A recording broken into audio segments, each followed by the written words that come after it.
ପିଇବା ଦ୍ୱାରା ତୋର କଣ ଲାଭ ହଉଛି? ଯଦି ଗୋଟେ ବି ସିଏ କହିଦେଲା ଲାଭ ମୋର ଏଇଆ ହଉଛି, ତା ପାଦ ଗୋଲଟି ଆଣି ଚାଳରେ ମାରିଦେବେ ଆଉ ଟିକେ କୂଅରେ ପକେଇଦେବେ। କାରଣ ମଦ ପିଇବା ଦ୍ୱାରା ମଣିଷର କେବେ ବି ଲାଭ ହୁଏ ନାହିଁ, ବରଂ କ୍ଷତି ହୁଏ।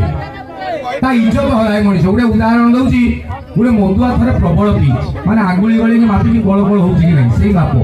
ପିଇ ସାରିକି ରାତି 9:30 ବେଳେ ଘରକୁ ଫେରୁଛି। ଆଉ ଗାଡି ଗଡି ଗଡି ଯା ଡ୍ରାଇଭର ତମ ନୁହନ୍ତୁ ଘଟଣା ପଳୁ କାକଟପୁର ପଳୁ ଯାଜପୁର ପଳୁ ମୁଁ କିଏ ଗାଡି ଡ୍ରାଇଭର ତୁ ଯା ପଳା।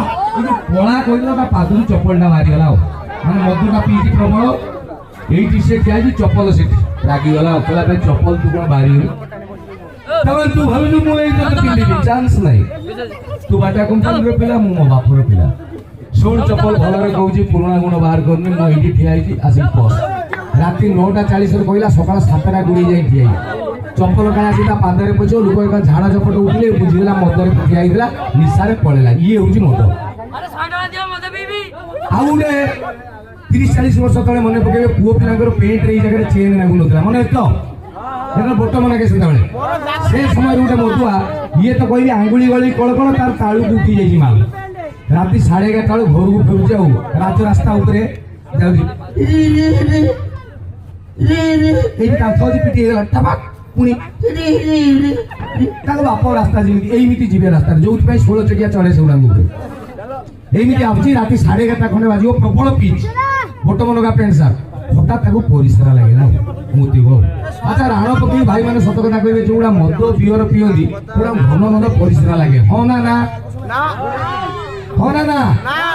ଯେତିକି ହଁ ମାରୁଛନ୍ତି ପିଉଛନ୍ତି ହେଲା।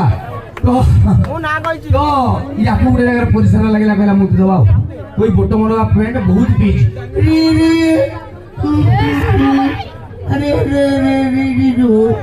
16 ମିନିଟ୍ ଖଣ୍ଡେ ପରିଶ୍ରମ କଲା, 1.5 ମିନିଟ୍ ଖଣ୍ଡେ ମୁତିଛି।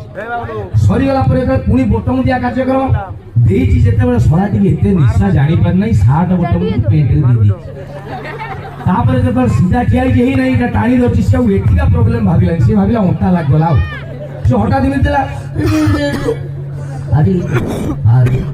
1 2 3 4 ଏଇମିତି ହଉଛି। 11:40ରୁ 1:15 ଆଉ ଗୋଟେ ପିଇଥିଲା, ସିଆଡୁ ଆସୁଛି, ତା ଗାଲରେ ବାଲି ଲାଗିଛି, ମାନେ କୋଉଠି ପଡିଥିଲା। କଣ ଉଡା ଚଲା ଭଳିଆ ଶୁଭୁଛି?